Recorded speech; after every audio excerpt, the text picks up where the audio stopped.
Today's podcast is brought to you in part by Real Marketing, the only marketing firm recommended exclusively by the Institute. Real Marketing utilizes over 25 years of expertise, and their products are built and customized for you to dominate any neighborhood anywhere. Go to realmarketingforyou.com. That's realmarketing4you.com. Also, look for past A State of Mind episodes with CEO David Collins as our guest.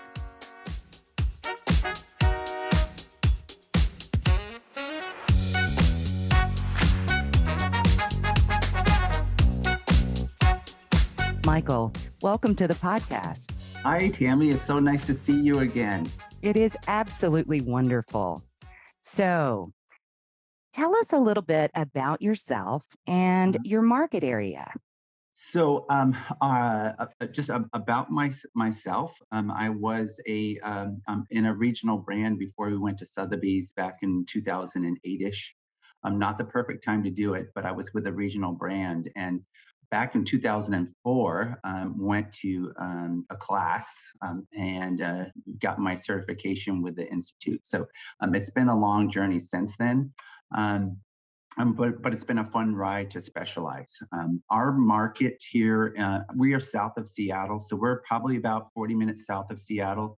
Average home price in our market area is running, $400,000 to $500,000. I think right now our average is pretty modest. We're in Pierce County, which is south of King County, so we're not in the Seattle proper. So we're kind of that bedroom county outside of all the hubbub. But what's been great about our market has been the exodus from the cities. So when people are leaving the cities, they're looking for value, they're looking for space, and they can find that in our county. Our top end of our market is going to probably end in that $3 to $4 million range. We don't have a lot of sales over that 3 million range. We'll have probably a handful in our county for a particular year. A lot of our bread and butter stuff is going to be in that, million to $1.5 million ish range. And our average sales price on my book of business has been right around $1.1 million ish. Wow, this year, which has been kind of fun to be able to work smarter and not as hard, I would say, although I feel like we work really hard, but it's a different ballgame. Well, and it sounds as though there really is some good value. I'm surprised a little bit about that average price in your market area compared to what people have in their mind about Seattle proper. So I can only imagine that you are helping people really take advantage of that opportunity. So we want to talk about the marketing consultation, getting listings, which of course in any market is key to being successful. But in a market where sellers have expectations that are perhaps being fueled by the media and hearsay, that sort of thing, I think it's really important for us to drill down on how we can effectively manage that process. So I want us to kind of walk through some of what you do in going after a listing. And so the first thing that I want to know is how you research your sellers, if you do, before you meet with them. That is a great question. Most of my clients that call in are lots of times a past client referral from another client. And so I know who they know, and so that's how they come to me. So I do research them. How did you find me? Who referred you? I always ask that question, and anybody on my team will ask, "Hey, how did you find us?" And so that's always important. And so we have a process for taking that phone call. Okay. But for researching the potential seller, we always use OWL. And so we automatically go to OWL, and I use OWL, the online wealth lookup. And we are a huge fan of that the Institute provides. And it's an incredible resource that if you're not using it, you should be, for your sellers, because what it will tell you is any of the political donations that they've had, more information. It just helps better prepare you. So we always do an OWL lookup, and we research the property, we pull preliminary title. We do everything under the sun that we can in advance for researching that seller. I think it's critical to know if they're in other parts of the country, if they're going to be, if I can see, I will tell you if there's been a sale in Arizona, if there's a boat involved, if there's a plane involved. All of that information is more information. Is going to help you better go into the listing appointment.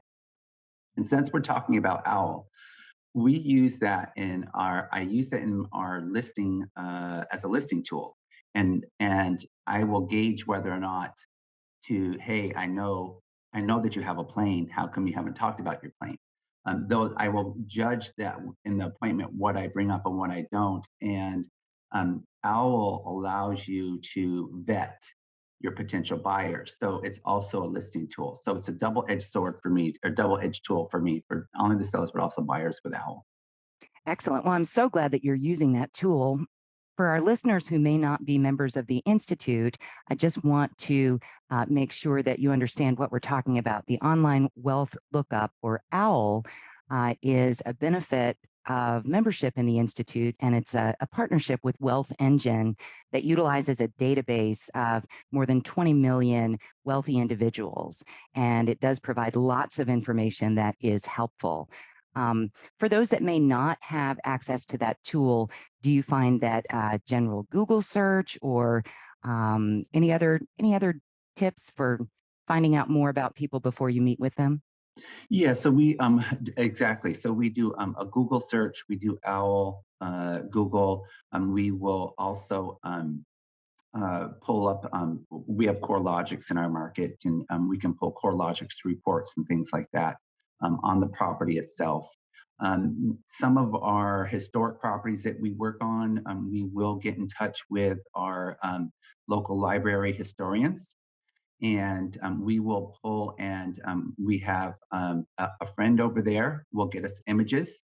And so we will potentially walk into a listing appointment with a historic photo from that property, or even if it's a historic photo of a family member. So we have a historic property coming up, and we have where families are legacy families. We call them in our market, and so we will already have some pictures of grandpa or something already before we go into the listing appointment. Oh, wow. That's got to knock their socks off. Yeah, so they're very impressed by not only but being able to research and dig deep and get as much information as we can. Yeah. Got it. And so let me ask, do you typically have just one meeting, right? Like a traditional listing appointment? Or do you use a two-visit approach? Or when do you decide what you might need? That is the $1,000,000 question, and that is so it depends. So I'm not. A lot of people will say, "Oh, I'm only a two-step," or I do it one and done. If I don't have to go back, I don't have to go back. I don't operate that way. Everything's in shades of gray. So that's our clause, is that everything is in shades of gray. So it depends on what it is. So I have farmed and marketed a particular geographic area, the Lakewood region neighborhood, the lakes, I call it. So if it's on one of my 3 specialized lakes that I work, I more than likely will already know their house. I will already likely know a neighbor, things like that. So I've already memorized everything on those 3 lakes. So I just did 2 listings on there, both about $1,000,000 on one of the lakes. And when I went there, I already knew the street, I knew the house, I knew where I was going. I already had a ballpark idea of pricing in my head, and those were both one and dones. And so I will use that if it's a special area that I know. Yesterday, for example, I go to a house, and it is probably the most over the top coming to America type of a house, totally decked out, and probably the worst possible neighborhood that you could ever live. Oh my. with a pot shop next door. So, Oh, so I mean, those types of where I've got to dig deep for research and stuff. And if I feel like really need to narrow in on the pricing, I will do a two-step process.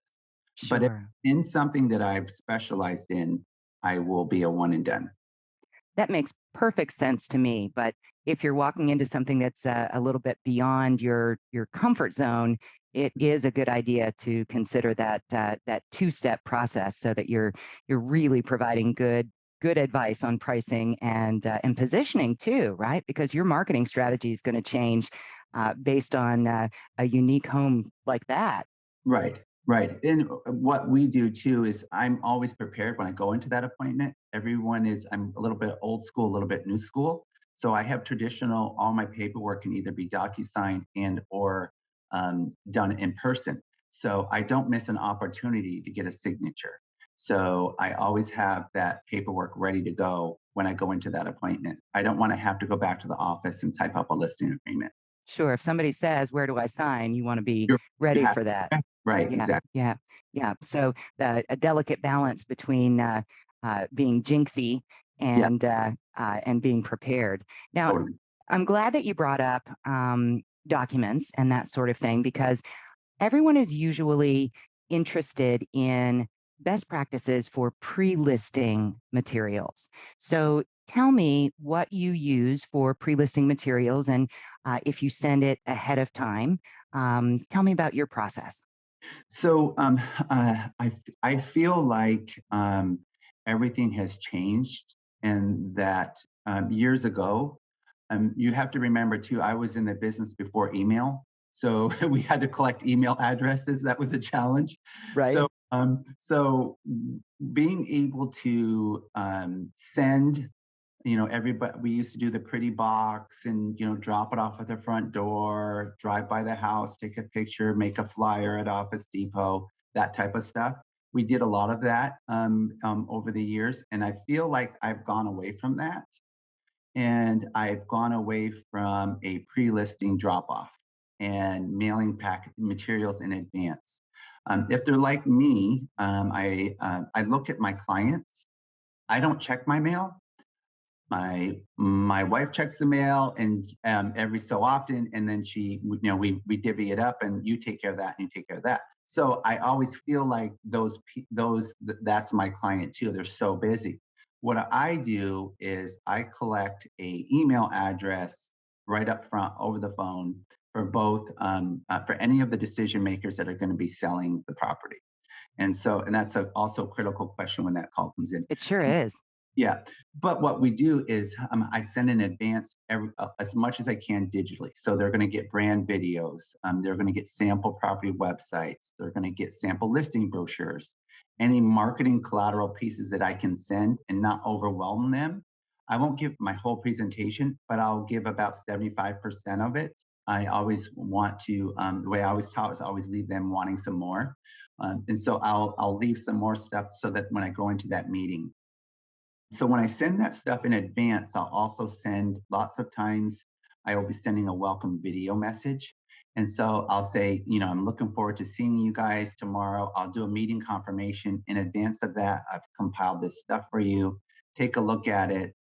We have a really good brand journeys video from Sotheby's International Realty that says the life of a listing. So I include a lot of marketing assets in that introduction email in a pre-listing appointment. And lots of times when I go to the go ahead. Yeah, I wanted to back up and just really kind of draw out that nugget that you are recording an individual video for each appointment, right? This is not just one that you have in store. It's Totally, probably totally. scripted, similarly, Yeah. but that personal touch in a video message really that stands out to me. So I wanted to Yeah, and it's follow pretty up. yeah, and I'll tell we use the software, and we use the software for that, and we can put in the links and stuff for our information. But you're right. So we make it personal. The last thing I want to do is make it feel cookie cutter. I want to make sure that I address them by name in the video. Make sure that I talk about how excited I am to see them, and looking forward to it. And so we confirm all that. So you're right. So we do have a system for that to get that stuff out there. Would you share what software you use? I know everybody's going to want to know. Sure, sure. So we use a product called BombBomb. So BombBomb allows us to have pre-canned emails, and then you can just go in and record the video. I changed the, I edit the email message, and I already have my links built in, and I have my video message already built into the BombBomb, and it's a great tool that we use. Excellent, excellent. Thanks for sharing that. I know a lot of everybody always wants to know All the out the tool. resources. Yeah, Yeah, yeah. yeah. It is, yes. So you're wowing them before you ever walk in the door. And then the next step is walking in the door. So share with us what your marketing consultation looks like. And I know that's all shades of gray, but I'm curious, do you tour the property first? Do you sit down with the seller first? Tell us, kind of like what a typical marketing consultation looks like for you. So, backing up one step, and something that we're really proud of is that we have built a class in our company called Bag the Listing, and it's called How Do You Bag Your Listing? And so, and we have literally a bag, and we of all the marketing collateral pieces that you're going to present to the customer. And we vary that. To be honest, we have a felt bag that we have had custom made with leather handles, much like we used to have a leather box back in the old days. Now we've got a really nice contemporary felt bag that I leave with a customer. But my consultation usually starts with I will come in with all guns blazing with my list. We call it a listing bag, briefcase, and laptop and or iPad and or video brochure. So those are all tools that I've got with me. But I typically come in and immediately take off my shoes, throw all my stuff down, and I always say, "Give me the grand tour. So great to see you." And I have them talk and I have them tour the property before we even sit down. I feel like if I sit down first, it's going to be it's painful to get them back up off the table and keep the appointment moving. So, and I typically will say, let's go counterclockwise, let's go clockwise, let's go around the house, and then show me outside, show me the waterfront, show me the dock. Okay, and then I've got a notepad, and I'm taking that notepad and I'm taking all my notes as the best that I can, as fast as I can. And down to in the kitchen, what do they have for appliances? Because the more information I gather, is the better. And then once we're all done and we've gone through the inside outside, I say, okay, let me show you what I've got you. Where can we sit? And we find a table. And I try to sit in tables, kitchen tables. That's where a lot of decisions are made.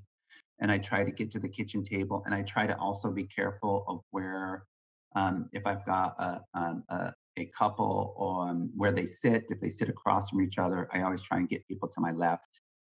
There's all those nuances that you have to step through. But I always do the property tour first. Okay, great. And I like what you said about the kitchen table, right? Mhm. Or even, there's other places that always are more comfortable for people instead of the formal living room that only gets used Right. for things like this, for stuffy meetings. So I love that. I love that.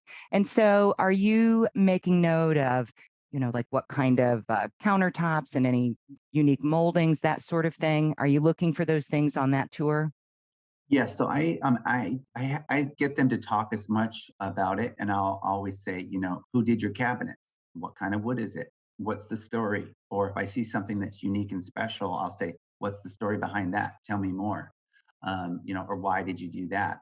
And people love to tell you about their house and their stuff. And so, why did you do it this way? Who was your architect? Who built your house? All those questions, I'm asking, taking notes. So yes, I always feel like the more information I can get, the better, even down to the architect, because I know several of the architects in town and things like that. And so it's helpful to know the backstory to everything. You bet. You bet. So, what about if you see something that's going to be a potential challenge, right? So, for example, the house that you visited yesterday with the pot shop next door. Right. So, how do you manage expectations at this initial point? On potential challenges, whether it's a level of finishes that is absent or quite Yeah. unique, or a Yeah. situational thing. So what I do is I don't bring it up then at the time. What I do is in my notebook, I make a section of all the say, hey, you've got these projects that you need to do, or something like that, the carpet or something like that, or pot shop or something like that. So I'll make a list of those notes. And then when we get to start to talk about pricing, I'm brutally honest. And I think that honesty is the best policy, and I'm not going to sugarcoat it. Like, you need new carpet. I can't pull 1,000,003 next to a pot shop that 3 months ago there was a shooting at. I just can't, you know. So I think that you have to be honest, and you have to. I keep the appointment going. I want to get them to the kitchen table, so I don't slow down that process by bringing up negatives. I see, as you're doing the tour, but there is a point at which you address it, and it's interesting that it typically comes up in that pricing conversation. S- Yeah, because it's going to affect your pricing. I mean, I can't pull 1,000,003 there. I said to him, I said, I'm really hesitant about that number in this neighborhood. And I love your house, love the house. I always find the positive. I love the house. But if I could pick up and move it, we'd have Yeah, fun. Yeah. yeah. And so I'm curious of whether you've ever used the principle of sacrifice that we talk about in the institute's training to address a challenge that can't be overcome by staging or preparation. And I'm going to preface this with the fact that there is no marketing strategy that will overcome incorrect pricing. So I am with you all day long on the brutal honesty of that price is not going to happen. But with a unique situation like that, it seems perfect for the principle of sacrifice. And and you have to forgive me because it's been a long time for me since I've been in the class. And I need to take a refresher. And I apologize for that profusely. And I will sign up and I will audit a new class. But for example, what I did yesterday was I said, I just don't see, in terms of pricing for that house, I couldn't see. So my thought was, when I had come there, and I said, before I came here, I did all the research on you, and I thought that you're going to be 500 to 600, maybe 700 on a good day. But now that I see it, I always ask them, what do you think your house is worth? And I'll ask that same question 2 or 3 different times, what your house is worth. I don't particularly say you can't get that or anything like that. I'm just saying what the market. It's always the market's talking. It's not me talking. It's going to be the market talking. So I talked to them like I talked to them yesterday. I said, I just don't know how we're going to be able to either A, get a cash buyer at 1,000,003, or B, be able to get through uh, an appraisal on something like this. And then they brought up the fact, well, two doors over just appraised for $1,000,000. I said, well, two doors over appraised for $1,000,000, but what was that for? He said, well, it was a refi, and they didn't do the nice Right. finishes and things like that. Well, that's probably a refi appraisal is not the same as the market speaking to us. And so I don't know if that answers your question. Well, it's about overcoming objections, and I think that's a really important part of successfully navigating the marketing consultation. And so you've got pricing to contend with, and then you've got your professional fee, right? Yes. So defending your value and without using any numbers, Sure, sure, sure. um, do you get do you find resistance to a request for a full fee? No. Oh, well, that was a very um, straightforward answer. Yeah, yeah. I don't get a lot of pushback, and I think I don't get a lot of pushback. What they will often say to me is that just yours, or do I have to add on the other agent too? Wow, talk about that misperception, isn't it? Yeah, yeah. And so what I'm seeing in our market is, and I don't know if this has happened in other parts, where people will just say their listing side. I'll list Oh, for X, and you'll have to, Our MLS is different, and our board of realtors is different, and they're going through a change on the whole buyer broker representation agreement and things like that. So, and it's just happening probably in the last 90 days. But I don't get. But back to the whole commission fee, I don't get a lot of pushback because we do so much. I when I do get a pushback, I often ask, "What part of this do you not want to do?" So, okay, you want to negotiate on the commissions. Let's say maybe we don't advertise in Luxury Home Magazine. Maybe we pull that out. Maybe we don't advertise in South Sound Magazine, and maybe you just do a MLS posting. Oh no, I want everything. I want everything. And so I get those questions, but more often I'll get a shock that I'm not much more than the other people. So it's been pretty nice to be able to do that. Our my listing appointment is so preloaded, and the in terms of what we put out on that kitchen table, that we don't get a little pushback, just a little bit. That it's really amazing that even at the higher price points, Mhm. where we would think that the clientele are so much more savvy and sophisticated, that there's still uh, such a lack of understanding of what really is happening and what's really involved. And I think the idea that you have positioned yourself in the market for people to expect that they're going to have to pay more Mhm. to retain your services, and then they're pleasantly surprised. I think that that really says something about how you've positioned yourself in your marketplace, and how you're leveraging your success. Yes, yes, thank you. The other thing that we do is oftentimes we're not a 50-50 split on our commission. So we will typically keep more on the list side than on the sell side. And I know that to some people that's taboo, that you want to pay the buyer's agent more, but we're undergoing a lot of fees. So I just did one over the phone 2 days ago, and they were unhappy with their last agent. I was more commission, and there was no question, and the listing side was higher than the buying side. And there's different opinions, of course, about that. Chime into any real estate practitioner conversation, and you're likely to see Right. both sides. But I think it's always insightful to know what's happening in other markets around the country and around the world. So I'm glad that you brought that up, because it's something to consider for Yeah, sure. I think that you're going to see a shift in the next probably 6 months to that you're going to start to see. The Seattle Tacoma market always wants to be first. It feels like, but they're going to be able to change buyer broker representation probably here by the end of the year.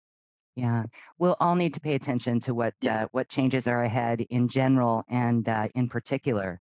So let's talk more about managing expectations, um, in terms of developing your marketing plan. Right? You Okay. touched on it in here are things that I can take away, but in terms of a seller's expectations for the marketing plan, and especially personal involvement in showings, right? So Okay. Good question. do you show all your listings personally, or how does that work?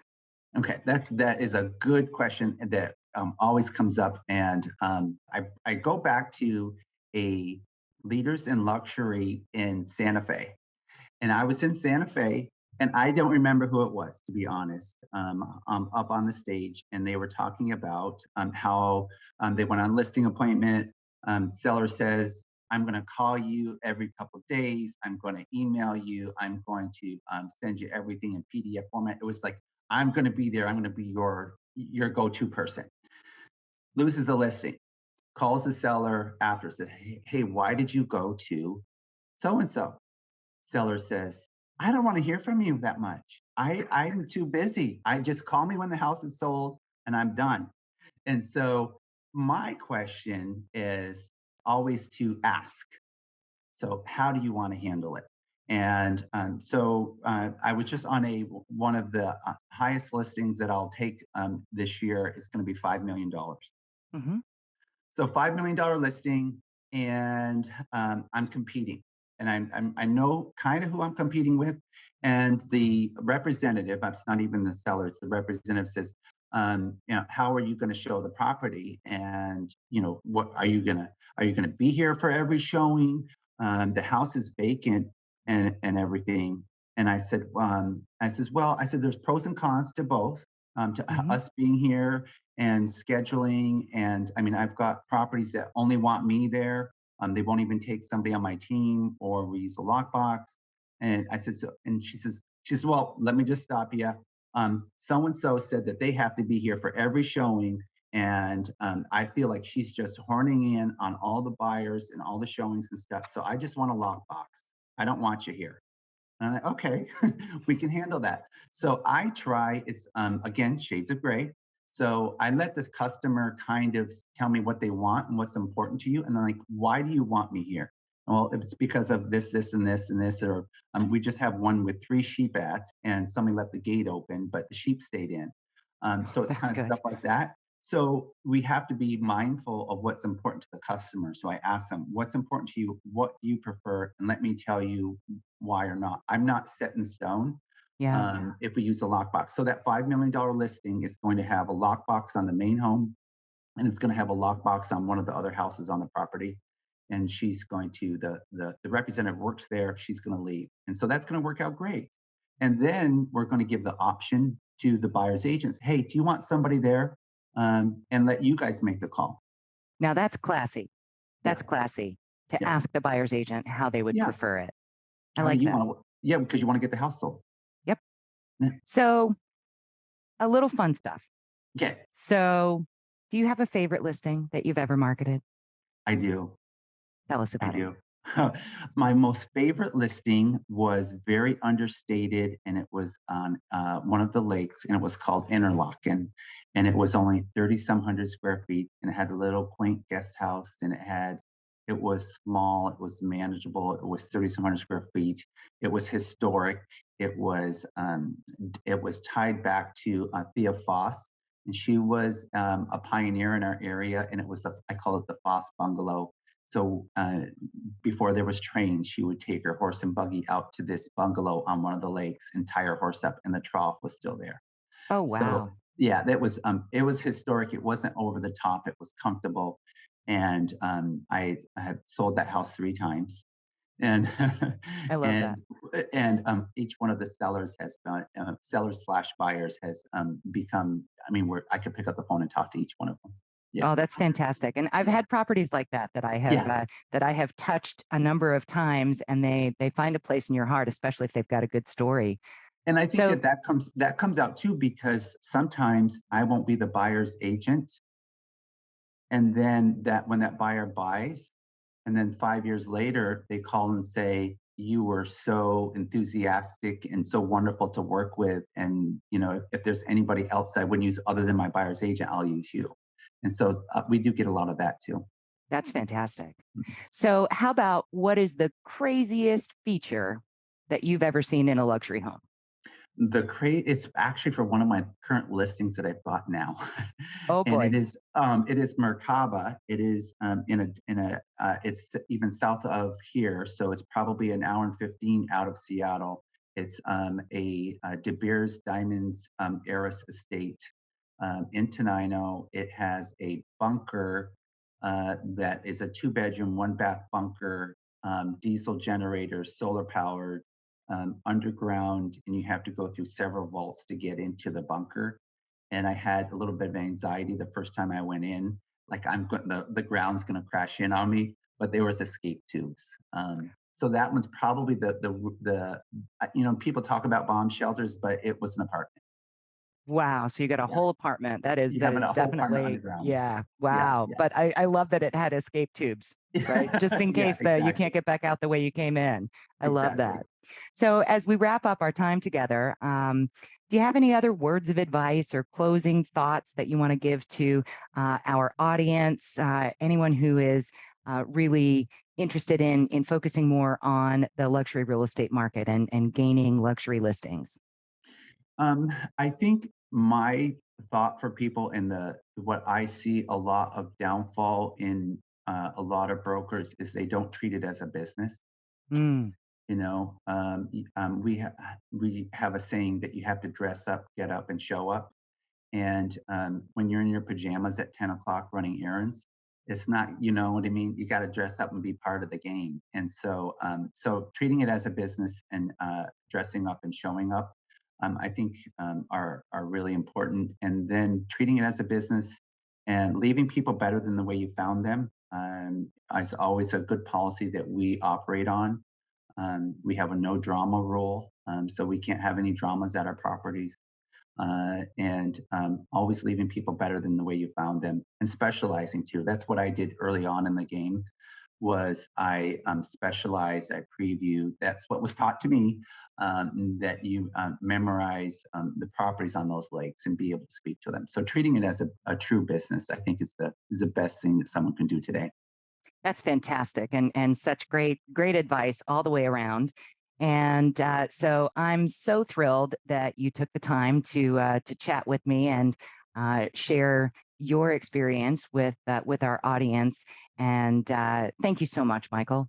No, it was good to see. It was good to see you, and I'm looking forward to seeing you later this month at Leaders in Luxury. It's been a while, and so I'm really looking forward to it.